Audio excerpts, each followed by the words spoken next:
In 1969, a Japanese motorcycle changed the rules forever, but the legend is not as clear-cut as the stories suggest. The Honda CB750 became a benchmark, the Suzuki GS750 arrived, chasing innovation at a cost, and the Yamaha XS1100 set records while raising doubts. Triumph, or ticking time bomb? Were these machines truly icons, or is their real legacy far more complicated? Here is where the myths start to unravel. When the Honda CB750 arrived in 1969, it did not just enter the market, it redrew the map.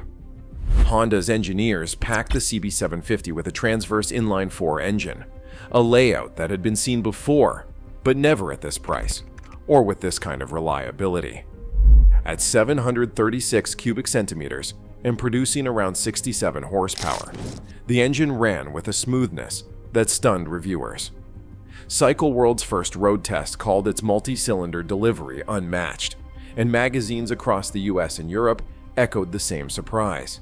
Here was a 4-cylinder bike that started with the push of a button, not the swing of a Kickstarter. The CB750's electric start was more than a convenience. It signaled a new era of accessibility. Riders who might have struggled with stubborn big twins could now fire up a powerful machine with ease. But the real headline was the front disc brake, hydraulic not cable, and able to bring the bike down from speed with a confidence that drum brakes simply could not match. This was not just a nod to safety, it was a leap ahead, and no other mass-market motorcycle offered this trio of features as a single, integrated package. Dealers struggled to keep up with demand. In the US, sales soared, and the CB750 quickly outsold its British rivals, who suddenly looked a decade behind. The press praised its stability at speed, its civilized manners in traffic, and its ability to cover long distances without complaint. Racing versions took wins at events like the 1970 Daytona 200. But the real victory was in everyday garages. The CB750 became the bike everyone else had to measure up to, a new standard for performance, reliability, and value that forced competitors to rethink their entire approach. Yet for all the early acclaim, the reality of keeping a CB750 running would reveal itself over time. For now, though, the legend was born, and the chase was on. Suzuki spent years watching the 4-stroke revolution from the sidelines, sticking to 2 strokes, while rivals chased Honda's formula. That changed in 1976 with the debut of the GS750. Suzuki's engineers did not just follow the leader, they aimed to outdo them, introducing a double overhead camshaft layout and a chassis tuned for riders who wanted sharper handling. The GS750's 748 cubic centimeter engine delivered about 68 horsepower, matching the CB750 on paper, but its DOHC design promised stronger performance at high revs, a detail that caught the attention of testers and racers alike. This was a statement of ambition. Suzuki's marketing leaned hard on reliability and power, promising a machine that could go the distance without drama. The GS750's frame geometry, with its steeper rake and stiffer double cradle design, offered a more athletic feel than the Honda. Riders noticed the difference in corners, where the Suzuki felt lighter and more responsive. Standard features like dual front disc brakes and a rear disc, uncommon at the time, gave it a technical edge. Details such as a gear indicator and an oil temperature gauge hinted at Suzuki's attention to real-world usability. Yet beneath the surface, the GS750 carried its own set of risks. Early production runs faced questions about the durability of the cam chain tensioner, a small but essential component. Some owners reported chain noise or even failures, prompting Suzuki to issue service bulletins and quietly refine the design. While many GS750s racked up high mileage with only routine care, the tensioner's reputation lingered, especially among mechanics who saw the same fault appear in multiple bikes. For a company determined to prove itself against Honda's benchmark, this vulnerability threatened to overshadow the GS750's technical ambition. The rivalry was no longer just about horsepower or brakes, it was a contest of engineering confidence and long-term trust. When Yamaha unveiled the XS1100 in 1978, the company made no secret of its ambitions. This was a motorcycle built around numbers that dwarfed its rivals: 1,101 cubic centimeters, 4 cylinders, and a torque curve that promised effortless acceleration at any speed. Yamaha's engineers opted for shaft drive, a rarity among big Japanese fours, aiming for smooth maintenance light touring. With 95 horsepower on tap and a claimed top speed approaching 135 miles per hour, the XS1100 quickly earned a reputation as the new king of straight-line speed. But the pursuit of raw power came with its own set of trade-offs. At 601 pounds, the XS1100 was the heaviest of the Japanese superbikes, and its long wheelbase, while great for highway stability, made quick changes of direction a challenge. Road testers in 1978 praised its ability to swallow miles without effort, describing the engine as buttery smooth and the ride as plush, but concerns surfaced about what happened when the pace picked up. Reports from Cycle World and motorcyclists pointed to a tendency for the chassis to flex at high speeds, especially when loaded with luggage or a passenger. Some called it a weave, a subtle but unsettling shift that crept in during aggressive cornering or fast sweepers. Heat was another persistent complaint. The big air-cooled engine, working hard under summer sun or in stop-and-go traffic, radiated warmth that could make long rides uncomfortable. Riders improvised with heat shields or aftermarket oil coolers, but the issue never fully disappeared. Even so, the XS1100's torque made it a favorite for cross-country trips, and its shaft drive earned praise for reliability over long distances. Yamaha had delivered a machine that redefined what a touring superbike could do, but the cost of that brute force would become a point of debate among owners and critics alike. Routine maintenance shaped the experience of owning any of these classic Japanese superbikes, and the numbers tell a clear story about what owners signed up for. The original Honda CB750 manual called for a full tune-up every 3,000 miles. That meant changing the oil and filter, checking valve clearances, adjusting the cam chain, synchronizing the carburetors, and inspecting points and timing. Oil changes alone came up every 1,500 to 3,000 miles, and the service chart read like a checklist for someone who planned to ride and wrench often. Spark plugs, air filters, and brake fluid all had their own regular intervals. For a bike that could easily cross continents, the reality was that keeping it at its best required constant attention. Suzuki's GS750, launched in 1976, followed a similar rhythm. Factory recommendations put oil and filter changes every 3,000 to 4,000 miles, with the first major service at 600 miles after break-in. Chain lubrication and adjustment were weekly chores, and the valves and cam chain tensioner needed inspection at every service. Suzuki's reputation for reliability depended on these intervals being met.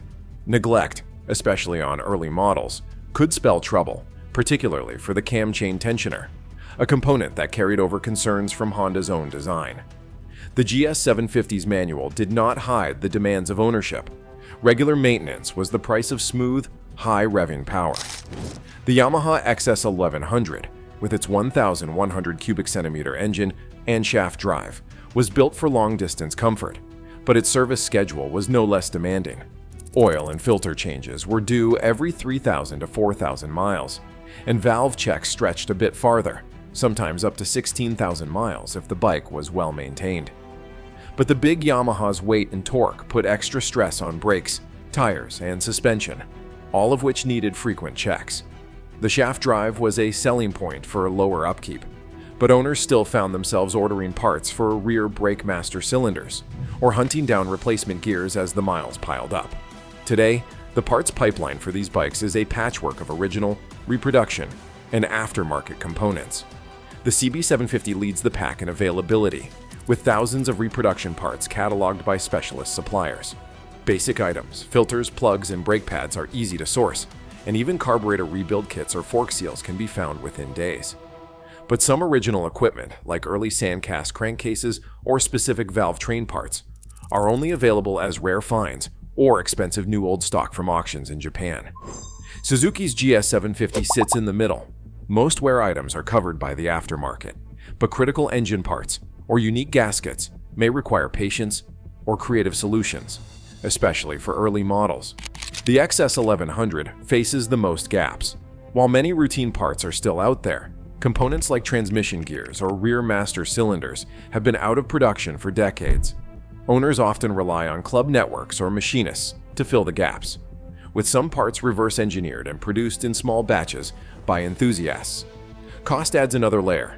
Annual maintenance for a regularly ridden bike ranges from $300 to $1,500, depending on how much work is done at home versus in the shop. Parts for the CB750 are generally the most affordable, thanks to volume and competition among suppliers. GS750 and XS1100 owners can expect to pay more, especially when chasing hard to find components. Lead times for common items are short, but rare parts can take weeks or months to track down. For those restoring or riding these icons today, the service burden and parts supply form a constant background to every mile, an ongoing calculation of cost, effort, and the satisfaction of keeping a legend alive. A battered logbook, thick with decades of entries, traces the life of a 1971 Honda CB750 past 100,000 miles. The Ohio mechanic who owned it logged every oil change, valve check, and carburetor synchronization. Valve clearances were measured every 4,000 miles. Cam chain tensioners were swapped out twice, and there was a top-end rebuild at 68,000 miles. Only two major failures occurred: a cam chain guide at 54,000 miles and a fork seal at 83,000 miles. The rest reads like a ritual. Spark plugs, brake pads, drive chains. Asked why he never let it go, he simply says, "It always started, even in winter." A faded 1977 factory bulletin, number 778, warned mechanics about early cam chain tensioner wear. The bulletin described a new spring and a revised adjustment, and it urged shops to listen for chain noise at every service. Warranty claims surged that year, and Suzuki quietly shipped improved parts to dealers across the United States and Europe. A California restorer who has rebuilt dozens of GS engines keeps a box of failed tensioners on his bench. He points to the plunger tips, worn flat by vibration. He says, "If you caught it early, no harm done. Wait too long, and you paid for it."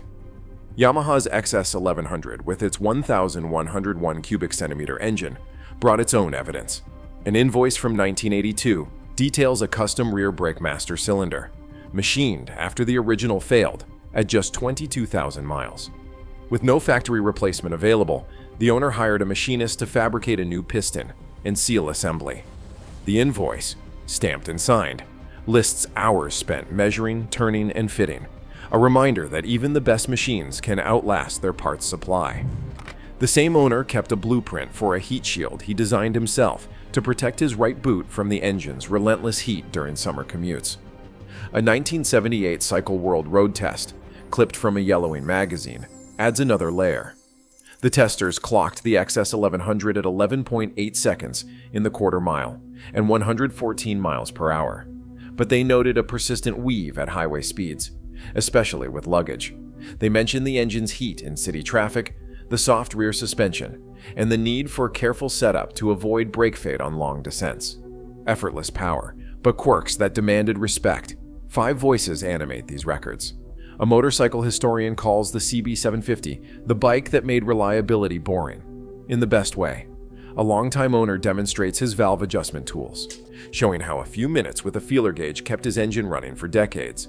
The GS750 restorer lays out cam chain tensioners, contrasting early failures with improved replacements, and explains how Suzuki's fix turned fragility into resilience.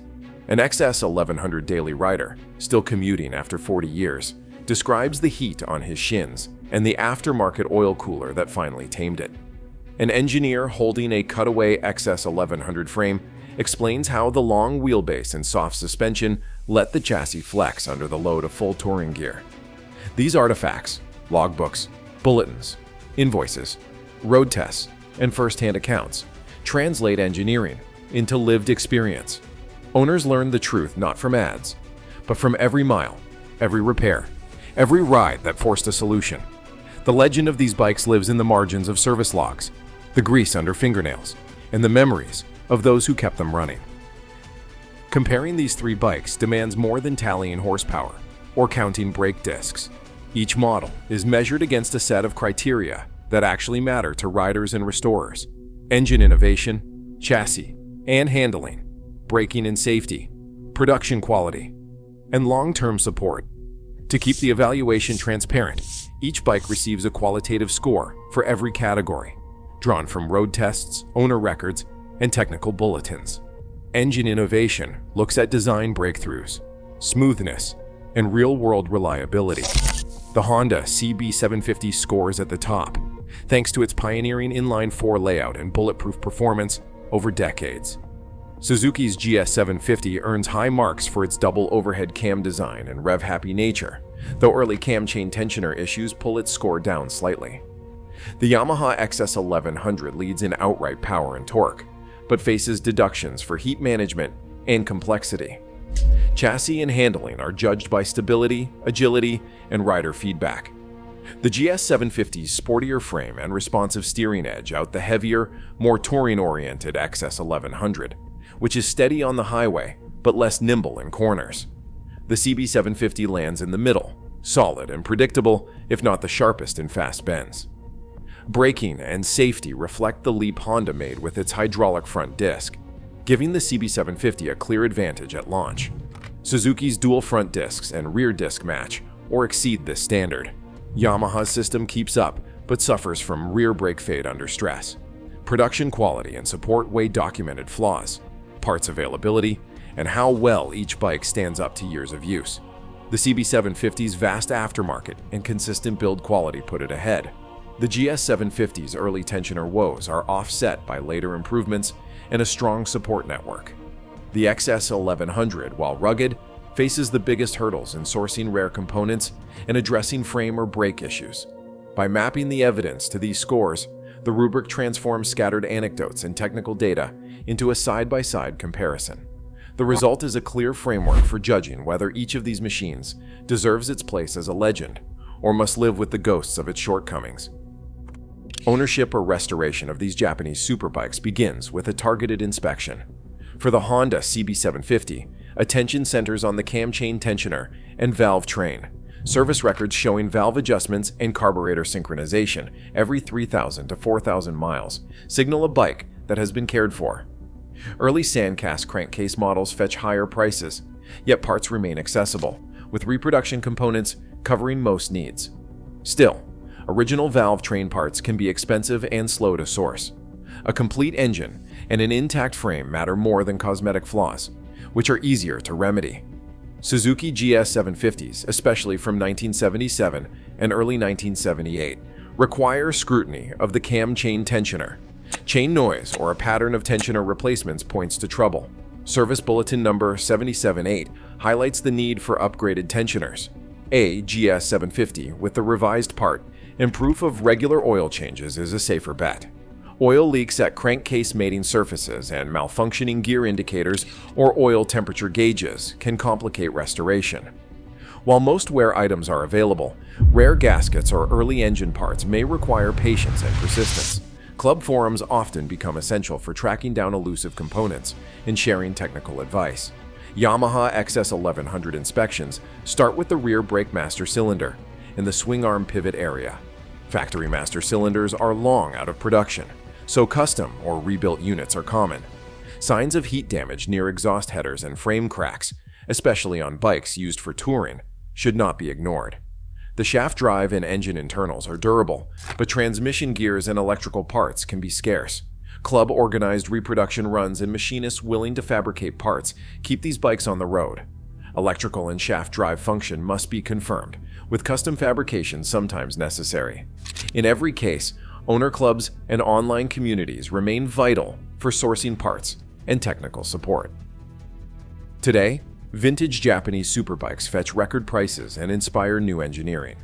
Their blend of breakthrough design and real-world flaws still shapes how modern motorcycles are built and collected. The line between legend and liability is never fixed. It is redrawn by every rider who chooses to keep these machines alive. Every ignition is another vote in that ongoing debate. What side are you on? Share your view in the comments.